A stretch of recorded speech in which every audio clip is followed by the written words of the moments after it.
Baik, bismillahirrahmanirrahim. Assalamualaikum warahmatullahi wabarakatuh. Kami dari kelompok 1 akan mempresentasikan hasil kerja dari kelompok kami, yaitu praktikum BGP, Border Gateway Protocol. Baik, langsung saja. Adapun anggota yang pertama Maimunah, kemudian yang kedua Nur Iqbal Ramli, yang ketiga saya sendiri Dika Amelia Putri, dan yang keempat Muhammad Taufik Yahid. Baik, kita langsung masuk ke praktikum yang pertama, ada BGP dasar. Di sini seperti yang kita lihat topologi yang tampil pada layar ini, ada dua buah router. Yang pertama ada router A dan yang kedua router B. Dihubungkan menggunakan kabel serial. Selanjutnya kita akan melakukan konfigurasi pada IP address-nya. Nah, seperti yang tampil pada layar di sini pada router A, kita melakukan konfigurasi terhadap interface serial 1/0 dengan menggunakan IP 172.16.10.1. Kemudian adapun yang dilakukan konfigurasi pada router B yaitu menggunakan interface serial 1/0 dengan menggunakan IP address 172.16.10.2. Adapun tabel hostname yang kita peroleh itu dari modul. Kemudian selanjutnya kita melakukan konfigurasi BGP, di mana masing-masing router ini kita mengakses autonomous system-nya, di mana pada router A kita akan mengakses autonomous dari router B. Di sini router BGP 300. Kemudian network-nya 192.168.1.0 dengan neighbor 172.16.10.2 dengan remote AS dari router B tersebut. Kemudian pada router B begitu pula, tapi di sini kita meremote autonomous system-nya dari router A yaitu 300. Selanjutnya kita akan melakukan verifikasi pada konfigurasi yang telah kita lakukan. Di sini menggunakan perintah show IP BGP summary, maka akan muncul neighbor yang sudah dimasukkan pada langkah sebelumnya, yaitu 172.16.10.2 dengan autonomous system dari router B. Begitupun pada router B akan muncul atau akan tampil neighbor 172.16.10.1 dan autonomous system dari router A.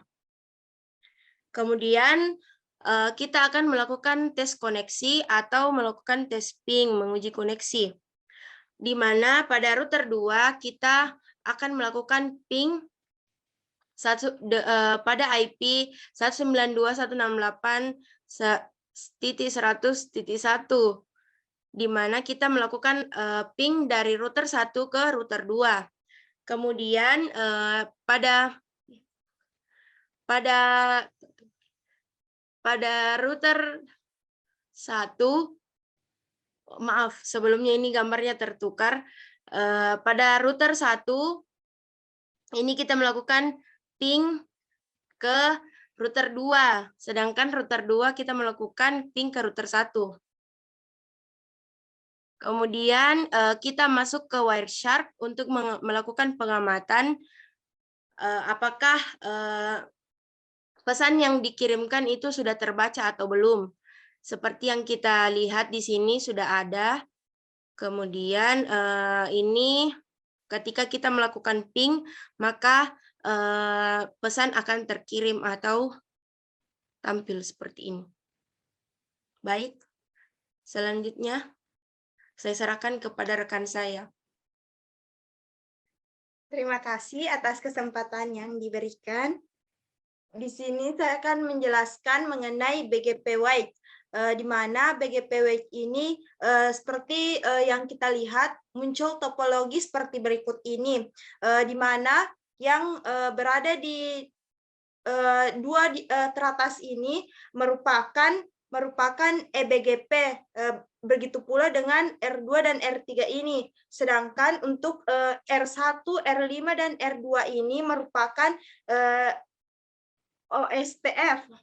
Kemudian di sini ada di bagian luar ini dia merupakan eBGP, begitu pula dengan yang sebelah sini.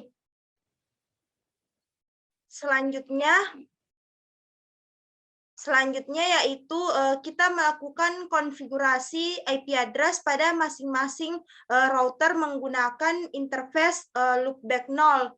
Di sini seperti yang kita lihat tampil di layar, bagian interface 0/0 kita sesuaikan sama fast Ethernet yang kita gunakan pada kabel dan router untuk pada saat dihubungkan.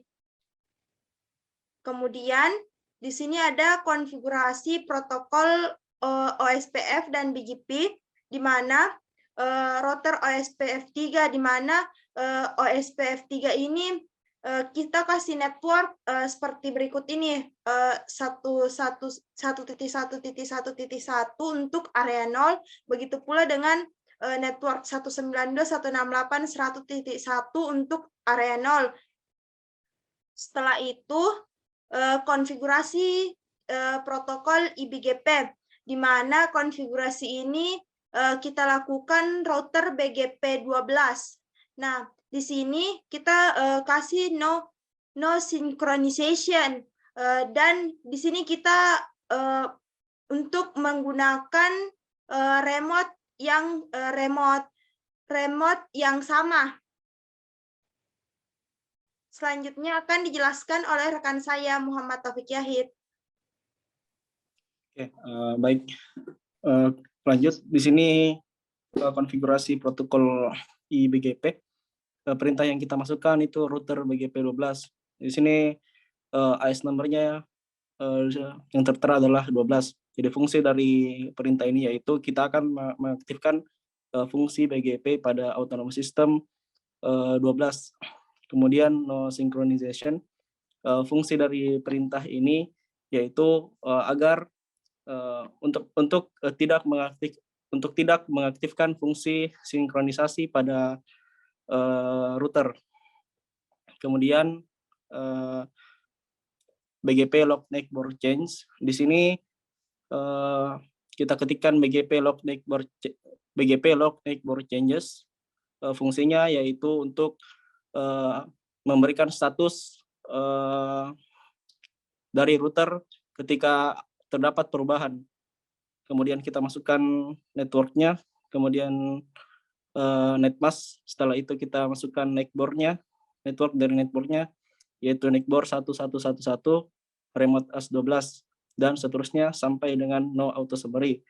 Nah, di sini fungsi dari no auto summary yaitu untuk menghemat proses untuk menghemat daya dari router itu sendiri. Agar dapat terkoneksi, kita melakukan konfigurasi protokol eBGP. Lanjut. Kemudian di sini ada proses verifikasi dan tes koneksi. Langkah yang kita lakukan yaitu melakukan trace route untuk mengetahui jalur yang dilalui. Contohnya seperti ini. Lanjut. Oke, selanjutnya akan dijelaskan oleh rekan saya.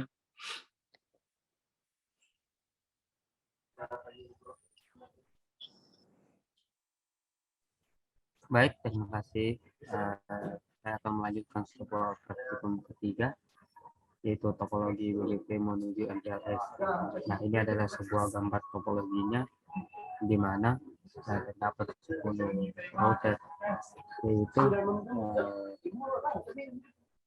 terdapat 8 router provider, yakni P1, P2, P3, P4, P5, P6, P7, dan P8. Nah, serta 2 router Private Edge atau PE, yakni PE1 sama PE2. Nah, di keterangan gambar terdapat 2 protokol yang akan digunakan, yakni OSPF untuk semua router, serta BGP untuk router PE1 sama PE2. Nah, kita lanjut.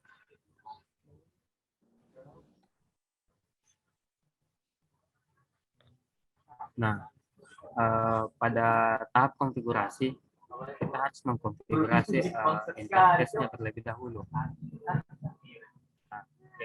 yang kita harus lakukan adalah konfigurasi interface loopback dan konfigurasi interface Giga Ethernet.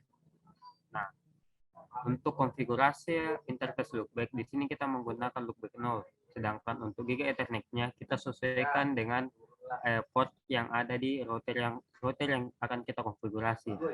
Salah satu contohnya itu Giga Ethernet, portnya itu misalnya 1/0, kemudian setelah itu kita masukkan IP-nya yaitu 192.168, kemudian 3.2, kemudian kita masukkan juga netmask-nya 255, 255, 255, 252. Nah, itu adalah sebuah konfigurasi dari loopback sama dan Giga Ethernet-nya seperti pada yang tertera di gambar. Oke, kita next.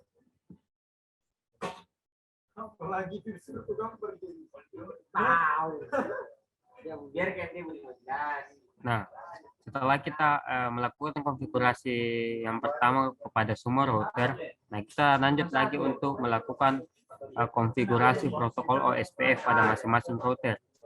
Nah, di sini perintahnya itu kita ketikkan router OSPF 10, kemudian kita masukkan networknya. Nah, network yang dimasukkan di sini adalah network dari masing-masing router. Misalnya di sini 192.168.1.1, kemudian untuk netmasknya 0.0.0.0.3 area 0. Nah, begitu juga dengan router-router yang lain. Nah, akan tetapi pada bagian PE1 di sini untuk konfigurasi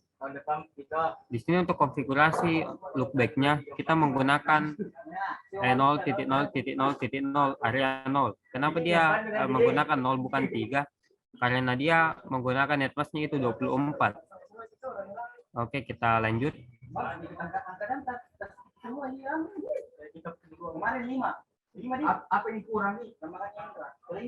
Nah, setelah tadi juga sudah dikonfigurasi mengenai dari masing-masing router OSPF-nya, kita lanjut lagi pada konfigurasi router BGP-nya.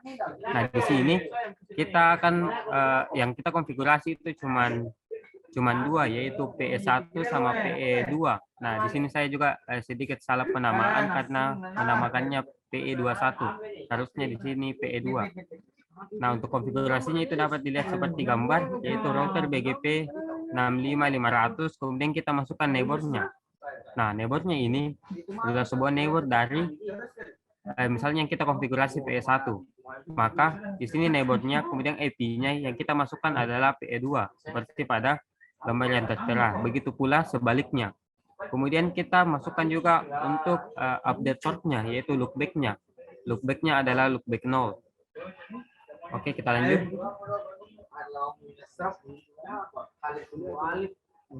Nah, setelah semua praktikum dijalankan atau langkah-langkahnya dijalankan sesuai semestinya, kita bisa memverifikasi. Nah, caranya itu kita bisa ketikkan show IP BGP summary. Nah, setelahnya kita ketik ini, maka akan muncul IP dari PE2. Begitu pula ketika kita yang kita ketik misalnya show IP BGP summary pada IP 2, maka yang muncul adalah neighbor-nya IP PE1. Nah, baik, kita lanjut.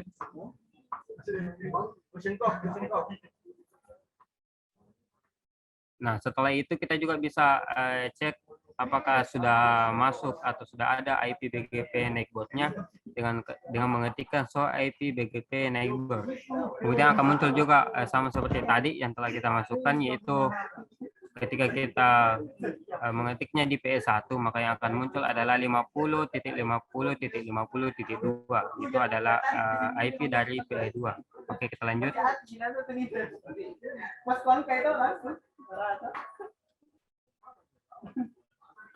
Nah, setelah konfigurasi atau sebuah konfigurasi yang telah dilakukan tadi, maka kita bisa melakukan sebuah tes pin. Nah, setelah saya melakukan konfigurasinya dan saya melakukan sebuah tes pin, maka bisa dilihat seperti pada gambar bahwasanya tes yang saya lakukan itu berhasil. Nah, jadi setelah dilakukan sebuah praktikum ini, dapat kita simpulkan bahwasanya praktikum yang kita lakukan ini itu berhasil dikonfigurasi sebagaimana dengan mestinya. Oke, kita lanjut. Nah, setelah konfigurasinya selesai dan tes pinnya juga berjalan atau dapat dites, kita bisa melakukan suatu pengamatan. Nah, pengamatannya melalui apa? Nah, di sini kita bisa melakukan pengamatan melalui WIRSAT, yaitu kita melakukan sebuah ping, kemudian kita mengamati apakah dapat terkoneksi dengan router-router yang lain atau tidak. Maka akan ditampilkan di WIRSAT kali ini seperti pada yang digambar. Oke, kita lanjut. Nah, ini juga salah satu contoh untuk pengamatannya. Nah, mungkin cukup sekian konfigurasi pada bagian ketiga atau job ketiga, yaitu kita melakukan sebuah konfigurasi pada SolarParty-nya. Kemudian kita juga melakukan sebuah pengecekan di aplikasi WIRSAT-nya. Dan mungkin itu dari saya, kurang lebihnya mohon dimaafkan. Saya kembalikan ke moderator.